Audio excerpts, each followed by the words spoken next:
Merci beaucoup. Donc, ce que je vous propose de faire aujourd'hui, c'est d'apporter un regard philosophique sur le thème de la mort provoquée. Donc, vous verrez que mon propos peut entrer en résonance avec les propos de ce matin, notamment de Thierry Minissier, mais aussi le propos qui vient juste de précéder le mien, celui de M. Denisot. Donc voilà, donc je vais essayer d'apporter un point de vue philosophique sur cette question en essayant de contextualiser aussi cette réflexion. Donc réfléchir à la thématique de la mort provoquée aujourd'hui engage la pensée autour de certaines pratiques liées à la fin de vie, telles que l'euthanasie ou encore le suicide assisté.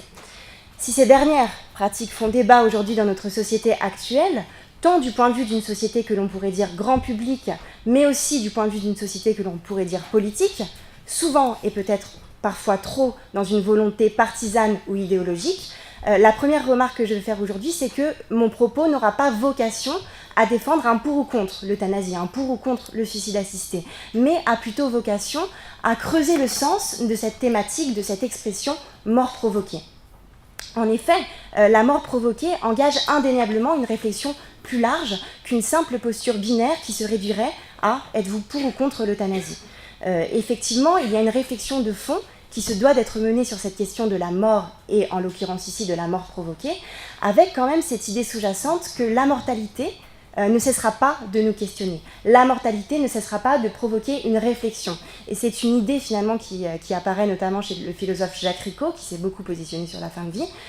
Quand bien même la mort provoquée pourrait apparaître comme un prémisse de solution à l'énigme mortelle, justement, nous sommes convaincus, je suis convaincue aujourd'hui, que cette question ne cessera pas de nous interroger. C'est plutôt positif. Donc finalement, nous vous proposons aujourd'hui de nous interroger de la façon suivante. Que va nous révéler le contexte de progrès dans lequel la médecine d'aujourd'hui est nécessairement inscrite? Et en quoi ce dernier, c'est-à-dire le contexte, a-t-il justement pour symptôme la mort provoquée? Au sein de ce contexte, quelle est la place du sujet de soin? C'est-à-dire quelle est la place du patient et comment saisir le sens de la provocation de la mort? Et enfin, pourquoi cette tension en direction d'une mainmise sur la mort n'est qu'asymptomatique, c'est-à-dire qu'elle révélera en fait surtout ce que l'on peut qualifier d'incompressibilité de l'expérience mortelle. Si je dis asymptomatique, c'est tout simplement le fait de tendre vers quelque chose sans jamais y arriver. Et si, dernière remarque pour introduire le propos, nous choisissons le terme d'incertitude, c'est que nous reconnaissons d'emblée que l'impression de contrôle inhérente aux pratiques telles que l'euthanasie ou encore le suicide assisté, impression de contrôle liée au qualificatif provoqué, ne demeure qu'une impression. Et c'est précisément l'étude philosophique qui va mettre au jour que finalement la mort reste et demeure une incertitude fondamentale. Et une dernière remarque, pour ne pas paraître déplacée par rapport à ces pratiques réelles de mort provoquée, loin de déprécier et de dévaluer la solution létale comme dernière réponse à une souffrance incommensurable ou alors à la solitude, comme vous l'avez évoqué tout à l'heure, nous considérons ici la mort provoquée plutôt comme la revendication de l'ultime choix, garant d'une maîtrise de sa propre finitude. Donc je vous propose dans un premier temps de contextualiser cette réflexion à partir de la notion de maîtrise. Donc nous partirons d'un point de vue un peu philosophique pour ensuite aller dans un contexte un peu plus concret qui est celui de la médecine d'aujourd'hui. Et dans un second temps, nous essaierons de montrer en quoi finalement le concept de mort révèle qu'elle demeure une incertitude fondamentale. Donc finalement, la mortalité est quelque chose à considérer comme un invariant de la condition humaine. En effet, cette dernière ne va pas sans l'idée de finitude, inhérente au simple fait d'être un homme. Jacques Ricot, encore ce philosophe, dans son ouvrage Éthique du sang ultime, qui est un très bel ouvrage, je vous le conseille, s'intéresse aux deux principaux critères de la condition humaine, autrement dit la naissance et la mort. Le naître et le mourir, explique Ricot, n'ont rien de fait purement biologique. En témoignent à cet égard les termes qui sont utilisés pour l'animal. Décéder n'est pas crever, la grossesse n'est pas la gestation. Donc ce sont deux phénomènes uniques, en ce sens que la mort, et je cite Ricot, nous ne pouvons l'expérimenter qu'une seule fois. Donc finalement, nous voyons que l'homme est inscrit dans une condition, celle inhérente à son humanité, caractérisée par un commencement, la naissance, et par une fin, la mort. Et donc ces deux aspects, et c'est un terme qui apparaît chez le philosophe Ricoeur, sont des involontaires en lui. Ce sont des choses qui sont nécessaires, mais qui pourtant, que l'homme n'a pas choisi. Donc finalement, on voit que l'homme n'a aucune emprise sur ces deux événements, et Jacques Ricot explique qu'il le vit fondamentalement mal. Il ne maîtrise pas sa naissance, et en cela, il est dépendant de deux autres existences qui ont fait le choix de sa propre venue. Et ce manque de maîtrise est également repérable au niveau de la mort. Quand bien même l'homme choisirait la date et l'endroit de la mort, c'est toujours elle, in fine, qui aura le dernier mot. Donc ceci est mal vécu et certains, par conséquent, choisissent de se donner la mort plutôt que de ressentir cette peur et cette angoisse de la mort. Et c'est ainsi que Jacques Ricot se propose de citer Lucrèce. Et souvent, même la peur de mourir inspire un tel dégoût de vivre et de voir la lumière que les humains, cœurs navrés, se donnent la mort, oubliant que cette peur est source de leurs maux. Donc de ce point de vue-là, c'est un petit peu, voilà, c'est une interprétation que l'on peut faire, comme si la mort devenait une revanche contre une naissance forcée. Donc finalement, si nous reconnaissons évidemment que la demande de mort, dans un contexte d'extrême vulnérabilité, va de pair avec la volonté de soulager une souffrance, devenue insupportable souvent, nous nous interrogeons quand même sur le sens de telles pratiques, celui finalement de l'ultime maîtrise d'une vie qui n'a de cesse que de nous échapper, et ce, dès son tout premier commencement, c'est-à-dire depuis la naissance.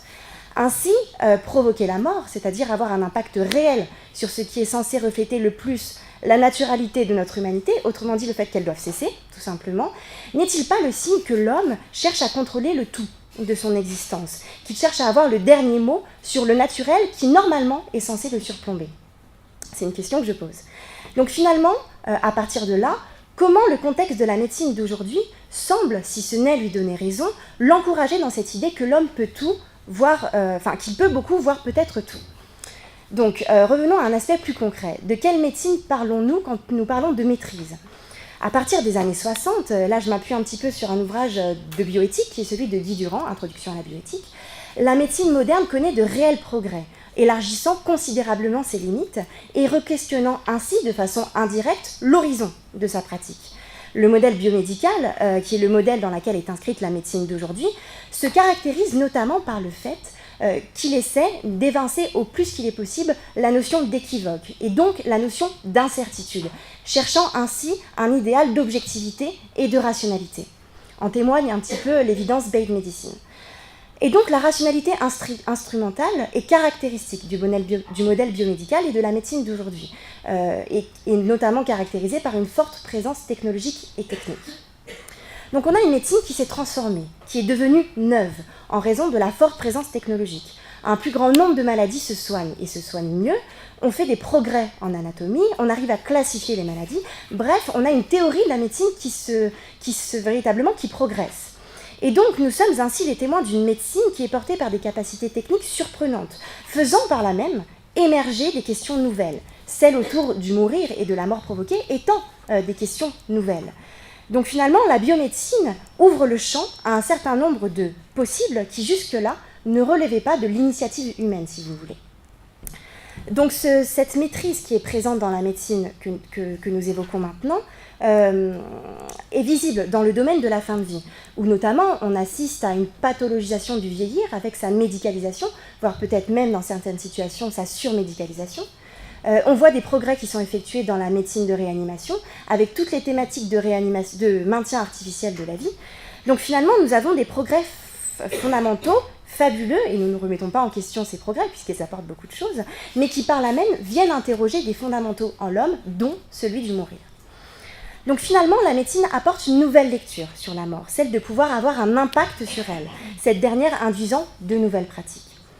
Cela dit, et ceci constitue une remarque intéressante, si la médecine maîtrise et si la médecine propose beaucoup de choses, le monde soigné, c'est-à-dire le monde des patients, le lui rend bien. Puisque nous pouvons imaginer que si l'euthanasie ou le suicide assisté étaient des pratiques qui étaient autorisées, dépénalisées, il est fort à parier que finalement le monde soigné attendrait de la médecine qu'elle réponde à ces demandes. Dans le rapport national de l'Observatoire national de la fin de vie, qui est paru en février 2012, Régis Aubry et les personnes qui ont participé à ce rapport disaient que même si probablement des euthanasies seraient pratiquées à domicile si cela était autorisé, quand on parle d'euthanasie et de mort provoquée plus généralement, c'est bien les soignants et les structures qui sont concernés, qui sont visés. Donc finalement, la question qu'on peut se poser malgré cela, c'est pouvons-nous réellement penser que l'euthanasie, et plus globalement la question de la mort provoquée, soit soluble dans l'approche médicale ou dans l'approche technique, quand bien même la médecine d'aujourd'hui pourrait offrir la possibilité d'un contrôle sur la survenue au terme? En aurions-nous définitivement terminé avec ce mystère, avec cette énigme mortelle? Donc, on peut se poser la question. Donc, nous avons une médecine qui est très dans la maîtrise, dans le contrôle, et qui tendrait même à aller jusqu'à un idéal de guérison totale, voire peut-être même faire disparaître la mort. Et d'un autre côté, on a cette mort provoquée qui nous réunit aujourd'hui et qui est très présente dans la société, qui paraît même paradoxale par rapport à ce contexte. Mais ce que je vais vous dire maintenant, c'est que d'un côté, ça paraît paradoxal, mais d'un autre côté, ça se pose en pertinence avec cet idéal de maîtrise. Cette volonté d'accéder à la possibilité de provoquer la mort se pose donc en paradoxe, mais aussi en pertinence. Paradoxe pourquoi ? Car là où la médecine d'aujourd'hui aurait cette tendance à vouloir faire de la mort une persona non grata, l'expression même de mort provoquée se pose en différence avec le ralentissement de la survenue au terme, auquel invite la médecine d'aujourd'hui. Ceci est notamment visible dans les médecines anti-âge, mais aussi dans toutes les réflexions que l'on a aujourd'hui sur l'homme augmenté, sur l'anthropotechnie. Mais si le paradoxe, je vous le dis, n'est pas total, c'est pour la raison suivante. Le maître mot d'une telle médecine pourrait être la performance, et donc la certitude. Et donc, que faire quand cette posture de certitude et de maîtrise est mise à mal par la maladie de toutes les maladies, autrement dit par la mort, qui est indéniable, qui est incontrôlable. Abandonner cet idéal du « il y a toujours quelque chose à faire », ou alors positionner l'homme, encore une fois, dans sa maîtrise de la nature, et donc aller à l'anticipation, et donc à la provocation. Donc finalement, il apparaît que cette volonté d'ouvrir le champ médical à la possibilité de faire advenir la mort rejoint le contexte d'une performance recherchée. Cette dernière, la mort provoquée, manifestant un besoin constant et répété de l'homme, même jusqu'à l'extrême mortel, d'avoir une sorte de mainmise sur la mort. Et donc finalement, l'action de provoquer le décès est peut-être représentative de la montée de cette médecine qui espère pouvoir avoir le dernier mot sur ce que nous dicte un corps malade, comme si elle n'acceptait pas la défaite, comme si elle ne pouvait se résigner à cette conclusion difficile, mais pourtant hors de la portée humaine. Il ne reste plus rien à faire. Et ce qui est intéressant, et je crois qu'un intervenant ce matin l'a évoqué, Jacques Ricot le dit aussi, il y a beaucoup cette métaphore agonistique qui est présente dans la pratique médicale, c'est-à-dire la métaphore de la guerre, la métaphore du combat. C'est toujours véritablement, on lutte contre la maladie, on est en défaite devant la maladie, on est en victoire contre la maladie. Donc voilà ce qu'on peut dire pour la contextualisation. Mais cette contextualisation va résonner, encore une fois, au niveau individuel, où l'on finalement remarque dans le contexte d'aujourd'hui que le sujet de soin, le patient, est passé depuis quelques années d'une position de passivité à une position que l'on pourrait caractériser quasiment d'hyperactivité.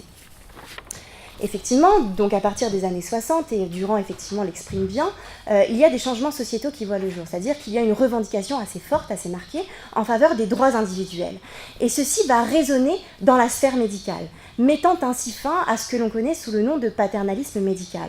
C'est-à-dire que finalement, on a la prééminence d'un principe qui est bien connu en réflexion éthique, et qui est le principe du respect de l'autonomie. On a une certaine demande de reconnaissance, une volonté de la personne concernée d'être entendue pour ce qu'elle est et ce qu'elle veut pour elle. Et donc, si le patient est désormais un sujet actif à part entière, qu'il cesse d'appliquer les dires du médecin sans les questionner plus que cela, pourquoi n'irait-il pas jusqu'à exiger le choix de sa propre mort, la volonté d'avoir un impact réel sur son propre décès. Et donc nous sommes dans un contexte où le patient ose pour son individualité. Et le fait d'oser pour son individualité va résonner au niveau de cette mort, au niveau de sa fin de vie, par une demande de plus en plus accrue peut-être, ou du moins par une réflexion sur cette mort provoquée qui devient véritablement prégnante. Donc finalement, cette évolution de la posture du patient vient mettre fin à un type de relation entre le soignant et le patient. Et aussi, au type de médecin que nous avions avant. Avant, c'était le modèle familial de la médecine, où le médecin était considéré comme le bon médecin de famille, médecin familial qui venait dire des choses que l'on écoutait sans les remettre en question. Là, aujourd'hui, finalement, cette nouvelle relation laisse advenir beaucoup plus de liberté pour le patient, beaucoup plus, finalement, de positionnement personnel et individuel. Donc nous sommes dans un contexte de revalorisation de l'individu, individu considéré dans sa singularité et dans l'importance de son choix. Et donc, dans ce contexte-là, quel rapport le patient peut-il entretenir à sa propre mort ? Donc, le contexte est marqué par une extension des savoirs, une expansion des possibles. Et donc, dans cela, qu'est-il prêt à attendre de la médecine ? Qu'est-il en nature d'exiger, finalement ? Si la médecine ne peut rien faire à un moment donné pour ma propre mort, que m'est-il encore permis d'espérer ? Eh bien, le choix de ce propre décès. Le choix de choisir quand et où je veux mourir. Donc voilà, j'espère que vous avez compris cette volonté de maîtrise qui est inhérente au contexte actuel de la médecine. Et maintenant, je vous propose dans un deuxième temps, qui sera un petit peu plus philosophique, de vous montrer comment la mort demeure, reste un inconnu, une incertitude, un immaîtrisable. Et donc pour ce faire, je vais m'appuyer sur un philosophe qui est le philosophe que j'étudie dans mon doctorat de philosophie et qui est Jean Kelevitch, qui s'est beaucoup intéressé à cette question et qui a écrit un ouvrage sur la mort en 1966 qui s'appelle « La mort ». Donc si vous voulez aller le lire, je vous invite à le faire. Donc finalement, si l'homme provoque la mort au travers de cette mort provoquée, la maîtrise-t-il pour autant ? Au-delà de la maîtrise du savoir et du faire autour du corps humain, ne demeure-t-elle pas l'incertitude fondamentale, uniquement pensable en termes de situation limite ? Et si je parle de situation limite, c'est selon le sens de Karl Jaspers, qui s'intéresse à la mort en tant que situation limite de l'existence. Et pourquoi est-elle cette mort, in fine, ce qui échappe au contexte ambiant tendant vers le contrôle ultime ? Donc finalement, pour être assez rapide, ça va au niveau du temps ? Oui.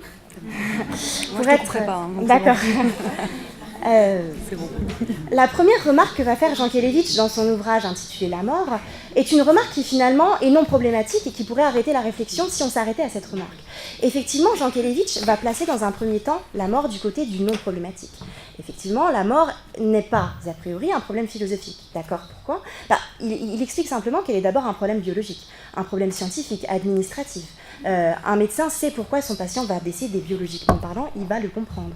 Administrativement, on sait que la mort est synonyme de tout un tas de papiers. La mort est organisée dans les sociétés, effectivement. En témoigne d'ailleurs la présence de cimetières dans les villes et les villages. Et donc finalement, je cite Jean Kelevitch ici, nul mystère en cela, mais simplement une loi naturelle et un phénomène empirique normal auquel l'impersonnalité des statistiques et des moyennes enlève tout caractère de tragédie.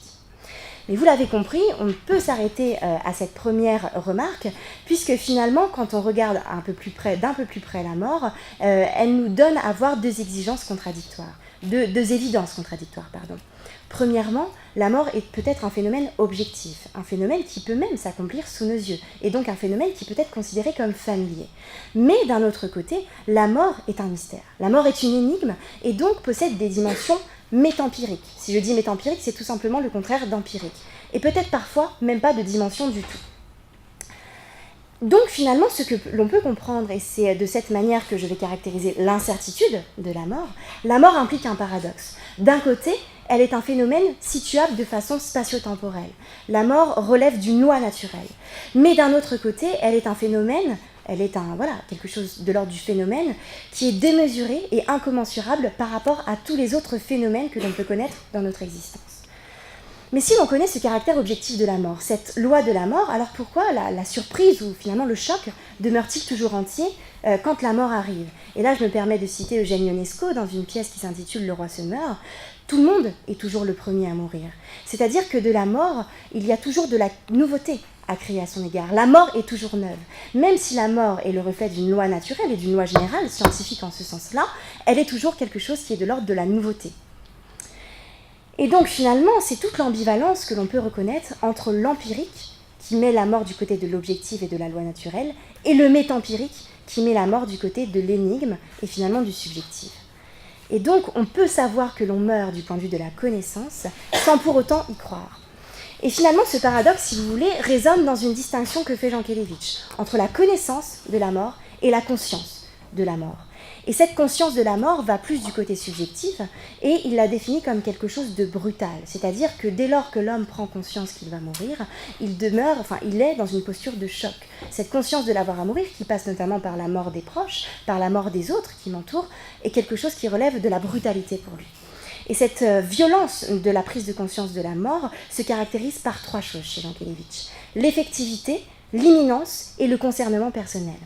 Effectivité, pourquoi ? Puisque l'on passe de connaissances théoriques à une connaissance avec l'âme tout entière. Autrement dit, on passe de la connaissance à la conscience. Imminence, puisque finalement, la prise de conscience de l'imminence de la mort se réalise dans l'angoisse. L'homme réalise que son dernier futur va se produire. Et finalement, concernement personnel, puisque l'homme se sent atteint dans son intimité même. Il ne s'agit plus de la mort en général, il ne s'agit plus de la mort de l'inconnu, il ne s'agit plus de mon proche qui va mourir, mais il s'agit de ma propre mort. Donc finalement, on voit que la mort est paradoxale. Et pour encore aller un peu plus loin dans la théorie, et puis après je m'arrêterai, ce paradoxe de la mort résonne encore une fois dans une autre distinction qui est présente dans une autre philosophie, celle de Paul Ricoeur, entre le savoir et l'idée d'un côté et l'expérience de l'autre. Et Ricoeur nous explique que finalement de la mort, nous ne pouvons en avoir qu'une idée et qu'un savoir.